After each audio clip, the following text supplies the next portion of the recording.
Hi అండి. ఒకసారి మనము ఆఫ్టర్నూన్ హెవీగా లంచ్ చేసేస్తూ ఉంటాం. సో నైట్కి అస్సలు ఆకలి అనిపించదు. కానీ ఎంటీ స్టమక్తో పడుకుంటే మనకు గ్యాస్ట్రిక్ ట్రబుల్స్ వస్తాయి.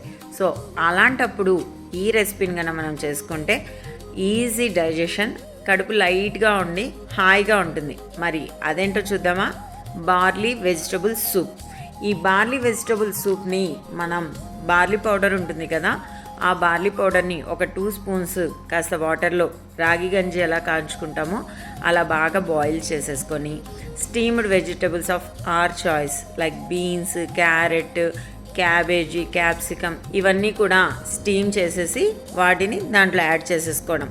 ఈ బార్లీలో ఫైబర్ రిచ్ ఉంటుంది, ప్లస్ ఇది చాలా లైట్గా ఉండడం వల్ల మనకు స్టమక్కి అస్సలు హెవీ అనిపించదు. కానీ ఫైబర్ రిచ్గా ఉండడం వల్ల మనకు ఎక్కువసేపు ఎనర్జీని ఇస్తూ కడుపుని చాలాసేపు ఫుల్గా ఉంచుతుంది. మరి వెజిటబుల్స్లో వైటమిన్స్, మినరల్స్, ఫైబర్ ఇవన్నీ కూడా వస్తాయి. ఇందులో జింజర్ యాడ్ చేయడం వల్ల డైజెషన్ బాగా అవుతుంది. సో దీని మీద కాస్తంత పెప్పర్ చల్లేసి ఈ సూప్ని కనుక మనం నైట్ టైం ఎస్పెషల్లీ మాన్సూన్లో తీసుకుంటే మనకు కడుపు హాయిగా ఉంటుంది. సో ఈ సూప్ని ట్రై చేస్తారు కదూ.